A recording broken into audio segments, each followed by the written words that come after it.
भक्ति का अर्थ ये नहीं कि दुख खत्म हो जाएंगे, नहीं, आप दुखी नहीं हो, ये जरूर है कि भगवान का साथ आपको जीवन में हारने नहीं देता। और हारने का मतलब परिस्थितियों का हारना नहीं है, व्यक्तित्व का हारना है। एक होता है कि कोई परिस्थिति आई, वो काम नहीं हुआ तो हम कहते हैं वो काम हार गया, हम थोड़ी हार गए। आप हारे क्या बताइए? आज आप कोई काम करने जा रहे हो, उस काम में सफल नहीं हुए तो उस काम की हार हो गई, आपकी थोड़ी हुई। आप तो उस काम से पहले भी ऐसे ही थे और काम के बाद भी। आप कैसे हार गए मुझे बताओ? हम बोलते तो यही ना, हम हार गए, तो तुम कैसे हारे? जो काम कर रहे थे वो काम नहीं हुआ, वो कोशिश हार गई, आप कैसे हार गए? भगवान के साथ रहने वाला कभी हार ही नहीं सकता, कभी नहीं हार सकता। एक बार जब महाभारत का समय था तो भगवान ने अर्जुन और दुर्योधन दोनों को चॉइस दी। क्या चॉइस दी?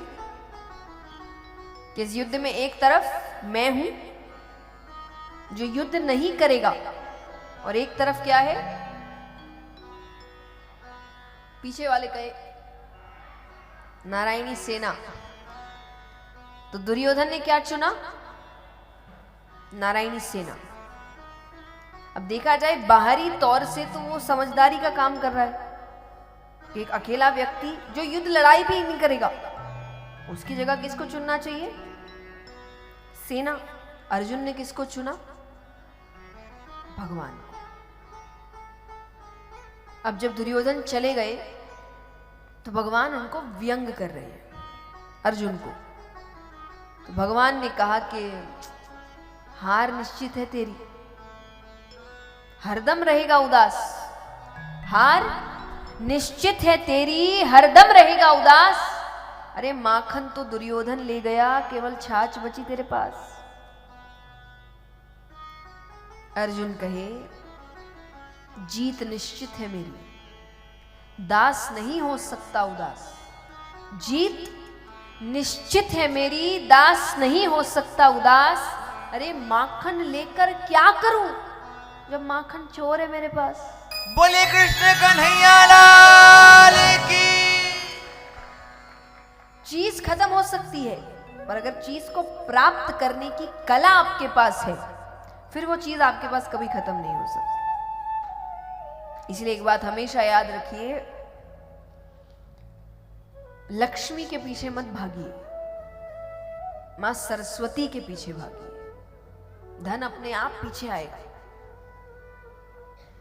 लेकिन आपके अंदर कला होनी चाहिए, क्योंकि धन आपसे कोई छीन सकता है, पद आपसे कोई छीन सकता है, आपकी कला कोई नहीं छीन सकता आपसे, ज्ञान कोई नहीं छीन सकता आपसे। आपके अंदर वो होना चाहिए। तो भगवान का साथ वो शक्ति है। तो अगर जीवन में आनंद चाहिए, मैं एक बात दावे से कहती हूं, आप यहां कितने जो 7 दिन कथा सुनने की कोशिश करेंगे? चलिए हाथ उठाना।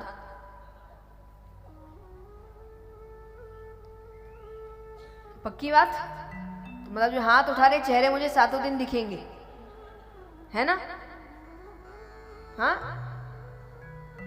नहीं दिखे तो मैं घर भिजवा दूंगी लोगों को। फिर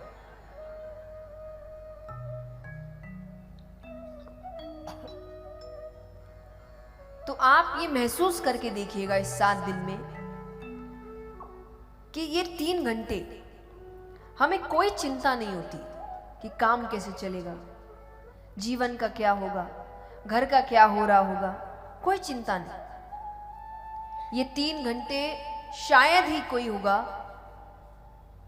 देखिए मैं अब उसका नहीं कह रही कि आपको अचानक कोई इमरजेंसी पड़ जाए, लेकिन शायद ही कोई होगा कि बार बार फोन का इस्तेमाल कर रहा होगा। अब आप घर में इतनी देर बैठ पाएंगे बिना फोन के? हर थोड़ी देर आदत लग गई है, फोन खींचता है अपने पास, है ना? लेकिन ये 3 घंटा नहीं होता, व्यक्ति खुश है। तो अगर पूरा जीवन ऐसा हो जाए तब कैसा लगे कि ये भावना, ये खुशी, आनंद आपको जीवन भर रहे, कोई चिंता नहीं। जीवन अच्छा होगा कि नहीं?